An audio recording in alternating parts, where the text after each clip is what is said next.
And welcome to Lecture 13, Intro to Fine Arts.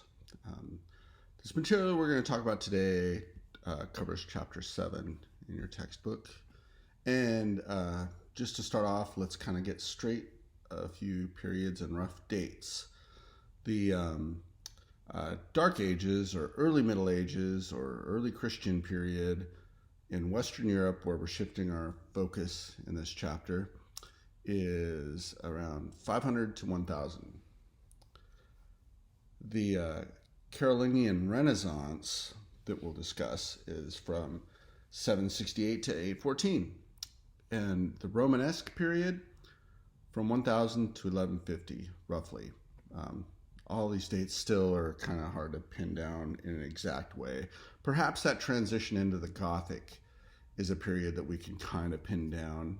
That's 1150 to 1450.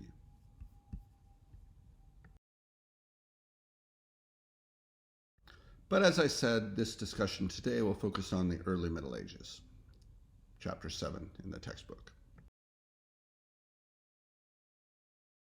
In the early Middle Ages in Western Europe was really a fusion of a couple distinct cultures. The Celtic Germanic pagan culture and the Roman Christian culture. Both of these played an important role in what we're going to learn about today. And by now, this period in time, not many places in Europe were outside of the realm of Christendom. You had the Celts in Ireland, the Anglo-Saxons in northern Britain, and in Scandinavia, the Vikings were still wreaking havoc. So those represented the Celtic Germanic parts of the culture.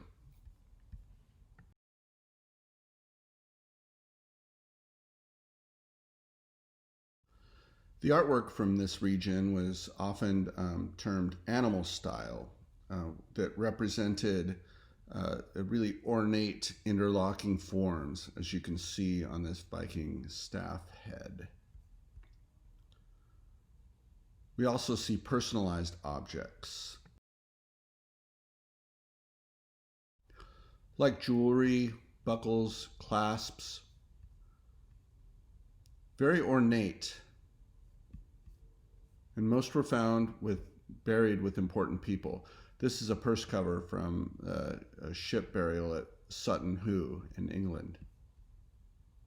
Notice all of the strange forms, the amalgamated animal-human images, kind of trippy and kind of reminiscent of some of the things that we've seen in the cultures, way earlier on.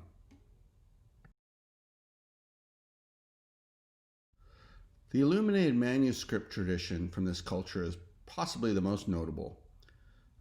What happens at about this time is the development of the Codex, which is sort of the earliest iteration of what we think of as being a book. Only instead of paper, it was comprised with sheets of vellum, papyrus, or other materials. The early Christian monks from the western part of Europe were influenced heavily by these pagan styles. And we see in these illuminated manuscripts ornate decorations. These were sacred texts and often copied by hand. Probably the most well-known, maybe most well-regarded, is the Book of Kells. And this is from Ireland at around the year 800. And you can see a clear link with the Celtic style that we talked about. This is part of the monastic tradition. And in Ireland, this was really strong because it was a very isolated location. And it was always threatened by Viking raids from Scandinavia.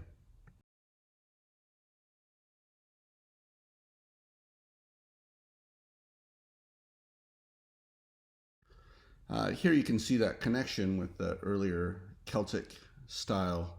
The monastery where the Book of Kells was created was raided by Vikings, and in a famous story, a monk escaped with the book, because keep in mind how special every book at that time was before printing, when everything was drawn by hand and copied down.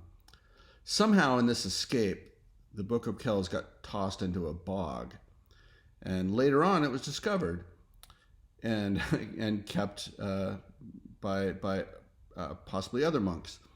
And during this time, its pages were torn out and written on. There was even graffiti written in the margins. But it still survived.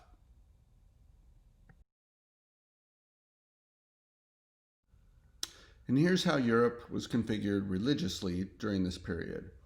You can see the geographical influence of the cultures we've already discussed, along with the increasing power of the Roman Catholic tradition in Western Europe. See how far west the Muslims have conquered. And you can see still the influence of the Byzantine culture in the Orthodox Christian church. And even still, a little bit left of the pagan, old traditional pagan traditions held sway. But those are increasingly being pushed back by the onslaught of Christianity. Make no mistake about it, life in the early Middle Ages gets a bad rap by the canonized historians of the 20th century. Most contemporary scholars agree on that. But it's also possible some more recent scholars blew it a little out of proportion when revising this sort of traditional pessimistic opinion. But any way you slice it, an objective observer of our time, who time traveled Bill and Ted style to that part of our civilization's past, would dial home as fast as they could. Because as bleak as our current social situation seems, during the Middle Ages, the early Middle Ages in particular, things were truly rough. Early on in particular, dissolution of Roman authority meant a widespread condition of lawlessness. There was a collapse in social structures that had been around for hundreds of years and countless generations. This led to an incredible decrease in education, led to economic strife and heightened superstition among the masses. Widespread misery. Imagine today if our social and economic system just collapsed. The police and all government officials just pull out and abandon their posts. It might sound sort of good at first, but soon you realize there's nobody to pave the roads or to teach in the schools. There's no system to administer health care or a way to pool resources. Authority in the early Middle Ages was built into relatively small, distinct clusters, and they were generally very unstable and confusing, sort of like the TV show The Walking Dead. Society organized itself into a feudal system. Feudalism is a hierarchical power structure, almost like a pyramid, and it's based on the lord-vassal relationship. One's lord was the higher up on the chain of command, and one's vassal was the person who pledged their allegiance to their lord. In exchange for their allegiance, military service primarily, they received land in the form of a fief. And that land included villages of serfs to work it. The term feudalism is relatively new and not entirely precise. Nonetheless, it involves a rigid social caste system. If you were a serf, life was pretty bleak, and most people were serfs. Generation after generation, you lived in this. It is sort of very similar to like slavery, really, when you get down to it. Sitting astride the entire pyramid, though, was the church and the Pope in Rome. And Rome remained, or the Catholic Church remained a centralized empire throughout the medieval period. Unlike the political system that was divided up into kingdoms, the church remained a centralized power structure. And they fought with the Eastern Church over whose authority mattered most. And eventually the two sides divorced over irreconcilable differences. And into this situation comes Charlemagne. He was a huge personality with a very interesting life. He couldn't read or write, but ushered in a brief period of classical revival and drastically increased education and the literacy rate in his dominion.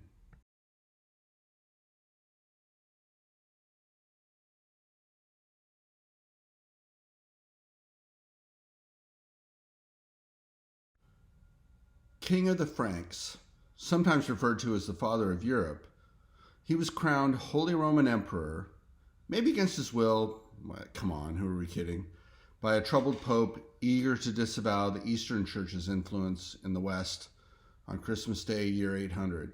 It's a crazy story. This particular equestrian statue is possibly misattributed, but it wouldn't be out of place with the changes in artistic style during the time. This change of style didn't really last, though. Upon his death, his sons broke up his fledgling empire, and Western Europe sort of went back into the Dark Ages. You might see a similarity to the Amarna period in Egypt.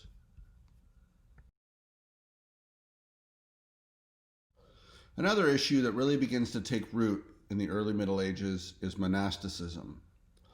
Monasticism took a parallel course to secular life. We touched on this last chapter in Eastern Christendom.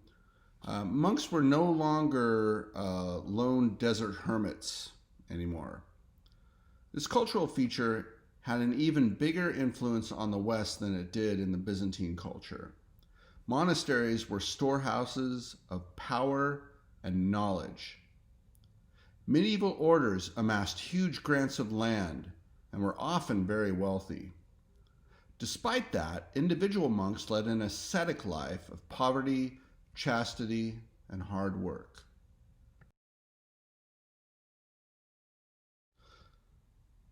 Another source of power for the church, monastic orders and otherwise, was pilgrimage.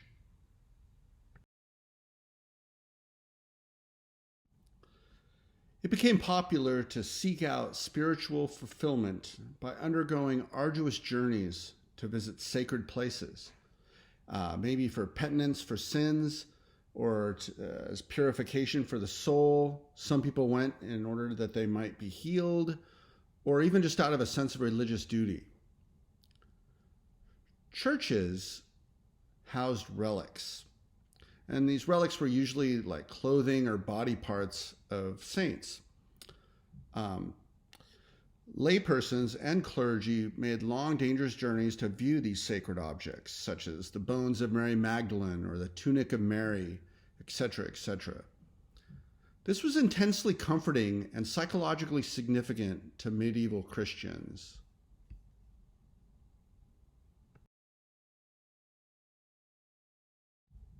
But where to go? Well, Jerusalem and Rome would be the best. But Jerusalem is very far away and also very dangerous territory to cross. And Rome, you'd have to go over the Alps for most of the people in Europe, so that's no good either. Why go to all that trouble when Santiago de Compostela has the bones of St. James? If you couldn't go to the Holy Land, you could visit a cathedral that held sacred objects almost as worthy of reverence. And there were special attractions for pilgrims along the way to their destination that also included holy relics. Nearly every town had something to offer, sort of like the roadside attractions you might see on a contemporary American highway if you, say, took a road trip out west to draw a little revenue for the townfolk. The routes to Santiago de Compostela were marked with major cathedrals along the way. These were rest stops on the way to salvation. You can see the map here on this slide. These cathedrals would compete oftentimes viciously with one another to have the best cathedral and the finest relics, because pilgrims paid offerings. These offerings were important to the local community and to the finances of the cathedral itself. There's even stories of one cathedral sneaking into another and stealing the relics and then whisking them away to their own and then claiming that they had it all along.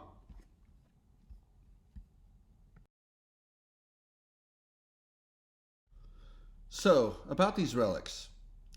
Items included clothing worn by saints, possessions of saints, parts of the original cross from the crucifixion, which, if you put all the parts together, would make a suspiciously large cross.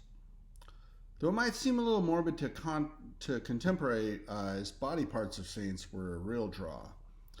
They would be set on display for pilgrims to come see. In fact, reliquary and the cathedrals that housed them had probably the biggest influence on art and architecture of this time. There were upsides to the pilgrimage phenomenon that spurred development of great architecture. It nurtured the economy of the Middle Ages and spread ideas all across Europe. Saint Lazare Cathedral in Autun in France was one of these important cathedral stops along the way. This particular cathedral features carvings by an artist who is still considered today to be sort of the pinnacle of a new style of art that we think of as Romanesque. The artist's name is Gisle Berdys, and the famous artwork at this cathedral is the Last Judgment tympanum.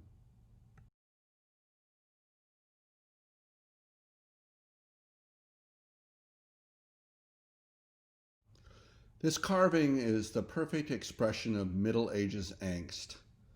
Very angular forms and highly stylized imagery.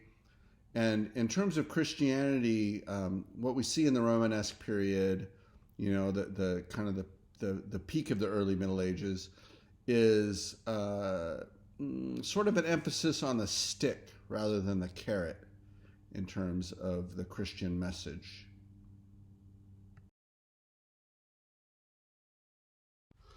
Here's a detail of the suicide of Judas. Pilgrims, after having walked for miles, enter the cathedral beneath this horrific carving. The message of Christianity in the early Middle Ages was one of compliance or consequences. This is what I mean by carrot and stick. Seeing the demons pulling on the rope was terrifying and reinforced the message that those who weren't in God's good favor faced an awful fate. Here we see clutching demon hands dragging victims down to hell. The terror of this imagery served as a message. Do what you're told or else. The inscription above reads, "Let this terror appall all those bound by earthly sin."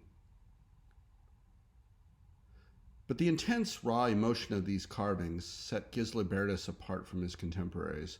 In fact, his name is the first ever found on stonework from the Romanesque period, as all the sculptors before him never really left any kind of signature. They were more like itinerant workers.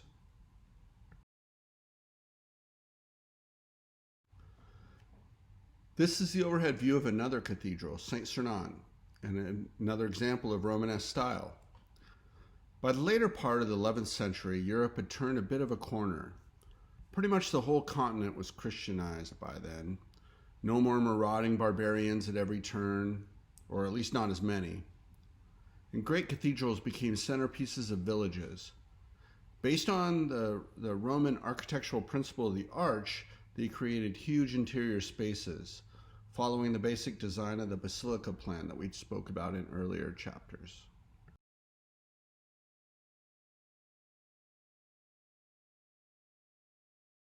The result of that Roman influence is the barrow vault.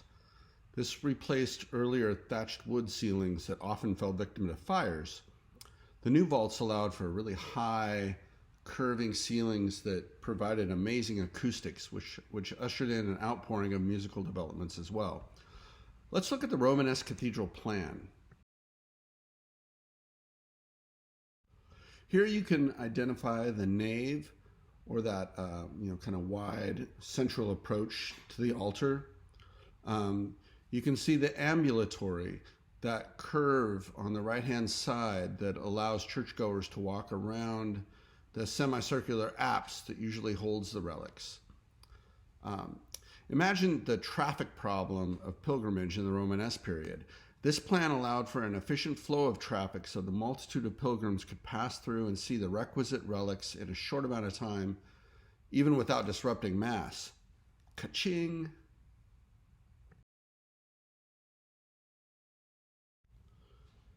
Here we see a Romanesque cathedral plan along with an image of the interior space. And you can really get a sense of the volume of the space inside. Imagine almost 700 years after the Hagia Sophia, architecture in the western part of Europe was coming out of its shell and striving for greatness.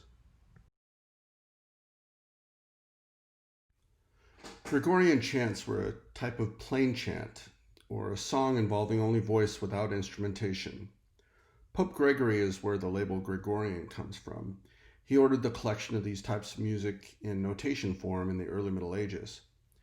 The new vaulted roofs of the Romanesque period carried these notes around the interior of the space of the cathedrals, natural reverb, and made their sound even more spiritually magical.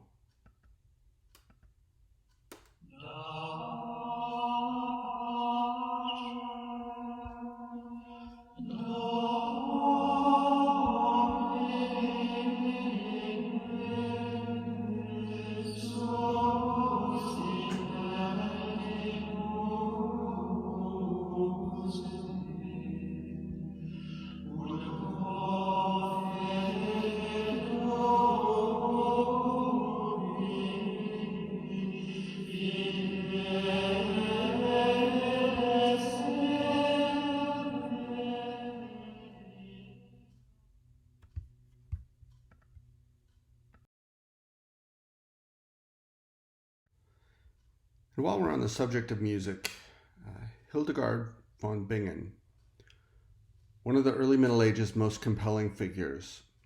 She had mystical visions throughout her life. Many were dictated and captured through written descriptions. She also wrote hauntingly beautiful music.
And that'll do it for this lecture. In the next lecture, we'll discuss the High Middle Ages and Gothic art.